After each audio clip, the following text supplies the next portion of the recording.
Imagine you need to tell someone something urgent right now.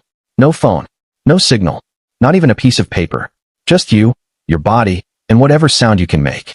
That was the entire communication system for the earliest humans on Earth, for a genuinely staggering stretch of time. Long before a single word was ever spoken, humans were already communicating. A raised hand, a pointed finger, wide eyes signaling danger. Facial expressions, gestures, and body language were humanity's original messaging system, and they were surprisingly effective. A single look could warn an entire group about a predator hiding in the grass.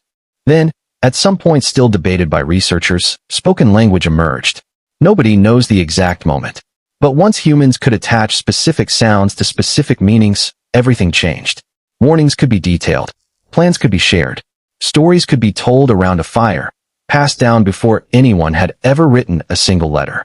Speech was powerful, but it disappeared the instant it was spoken. So humans needed something that would last.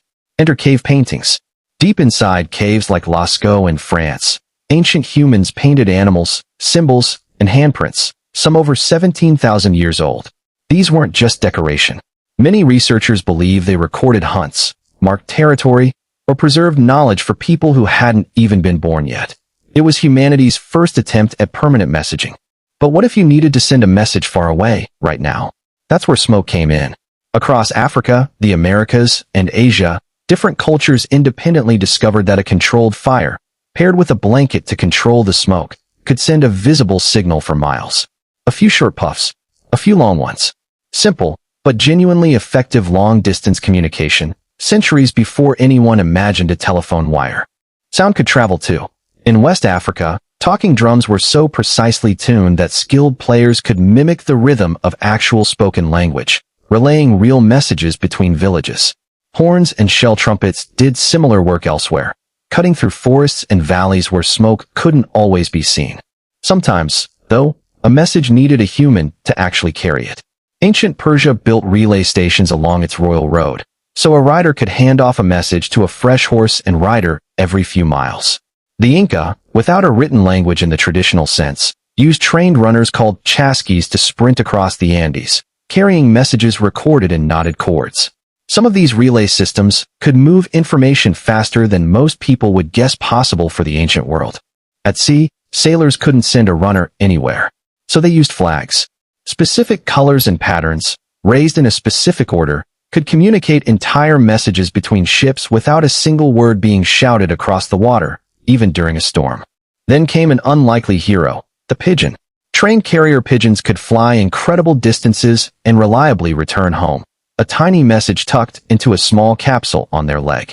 This wasn't ancient folklore either.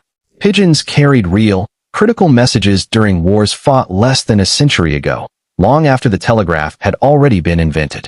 As writing spread, letters became the backbone of long-distance communication.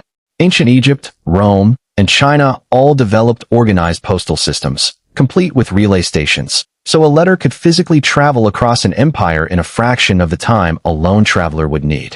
Back home, if you wanted news, you didn't check your phone. You listened for the town crier, a uniformed figure who'd stand in the square and shout the day's announcements to anyone within earshot. For centuries, this was how ordinary people actually got their news. Then, in the 1800s, everything accelerated. The telegraph arrived, and suddenly a message could travel across an entire country in seconds, tapped out in dots and dashes as Morse code, translated instantly on the other end. People who'd grown up relying on runners and pigeons watched messages cross continents faster than a person could physically move. Not long after, the telephone took that same idea and made it personal. Instead of tapping code, you could speak, and someone hundreds of miles away could hear your actual voice in real time. It felt like magic to the people who first experienced it. And now, you're carrying a device that combines every single one of these inventions, voice, writing, instant signals, all at once, in your pocket, reaching almost anywhere on Earth in seconds. A single smartphone can do in 1 second what once required a trained runner, a relay of fresh horses, a controlled fire on a hilltop, and a small trained bird, combined. Think about how strange that trade-off actually is. Ancient messengers risked exhaustion, storms, and sometimes their lives to carry a single message a few dozen miles. Today, a message crosses an ocean before you've even finished typing it, and most of us barely think twice about it. So the next time your phone buzzes, remember, you're holding the final chapter of a story that started with a raised hand and a look of warning tens of thousands of years ago. Humans have always found a way to reach each other. We just got remarkable.